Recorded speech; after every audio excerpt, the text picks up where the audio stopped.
All right, we're gonna wrap up today. Well, I guess you guys have a little assignment after this, but we'll wrap up today's video with one last topic that we need to cover.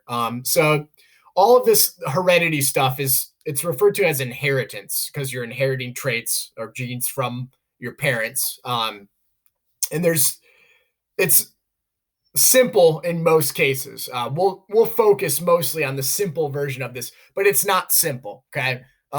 If some of you go into doing genetics, or I'll put a link for this, the Human Genome Project. This is a very, very complicated topic. Really, the simple kind of surface level explanations of each of these things.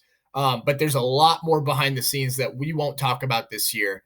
But this is kind of a taste of how things can be a little bit more complicated.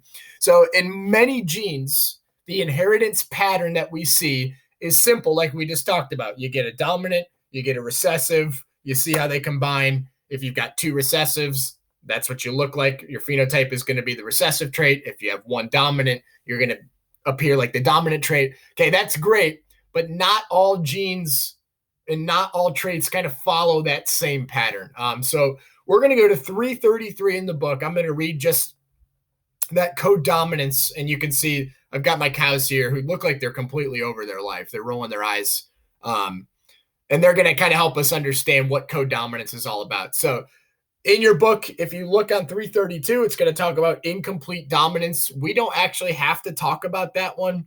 So ignore incomplete. We will talk about codominance, though. So let me read this. Here's what I mean by things getting a little bit complicated. It says, for a trait that shows codominance, both of the alleles in a heterozygous individual contribute to the phenotype. Now, if you remember heterozygous, we just talked about that. That means two different traits, okay? It just told us that both of the alleles are going to contribute to the phenotype. So that doesn't make sense with what we just talked about. Instead of having a blend of the two phenotypes, heterozygous individuals have both of the traits associated with their two alleles.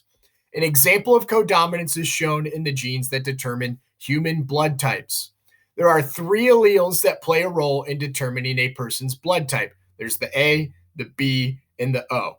The alleles are responsible for producing small particles on the surface of red blood cells called antigens.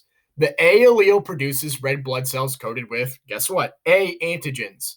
The B allele produces red blood cells coated with the B antigens, and the O allele does not produce antigens. Way to break the pattern there, O. The A and B alleles are codominant. So someone with one A allele and one B allele will have blood cells that are coated with A and B antigens. That person's blood type would be called AB. Okay. So, in other words, this is kind of like imagine that all of the traits are dominant. Okay. Remember, the dominant trait, if you have one of them, it's going to show up. So, in a world of codominance, we're going to see both the alleles. Make this really easy. So we've got a red cow, and I know that it kind of looks brown, but we'll go with it. It's red. And you notice the alleles down here. So it's got big R, but then there's these little R's too here that are kind of referring to its coat color. Okay. Now we go to our white cow here. He's got big R as well. Same genotype. Okay. That doesn't make any sense. How can they have the same genotype but have two different phenotypes? Well, look at this big R here. It's big RW, big RW. Okay. So, in other words, if I have a big RW and I have a big RR, both of them are going to show up in my phenotype. Okay. And that's exactly what we see down here. Now, this is actually, that's the word that we use to describe a cow like this. This is a roan cow. Okay. So you look at his genotype, he's got big R, little r, or big R for red, and then he's got big R, little w. That's big R for white. Okay. And what does he look like? What's his phenotype? He's got both traits mixed in. Okay. So codominance, think about it this way. Both traits are going to show up, right? Whatever you've got, it's going to show up in your phenotype. Okay. This is different from a normal case of dominant versus recessive. This is everybody gets to take part kind of approach to inheritance. Okay. Now, like I said, dominant pattern. There's a lot of research going on with genotypes. People are trying to look at DNA and figure out what gene controls what. And you got to figure out what inheritance pattern is there. Is it a regular dominant recessive inheritance, or is it something like codominance? Okay. So this throws an extra, I don't know, stick in our wheel here and slows us down a little bit, but it doesn't have to be tricky, right? Just remember, in a case of codominance, and it'll always be clear, it'll say in codominance, or this is codominant with this, everybody gets to show up in the phenotype. Okay. That's the best way to remember it. Whatever trait you get, it's going to show up, or I'm sorry, whatever gene you get, it's going to show up in your physical traits. Okay. Hopefully that makes sense.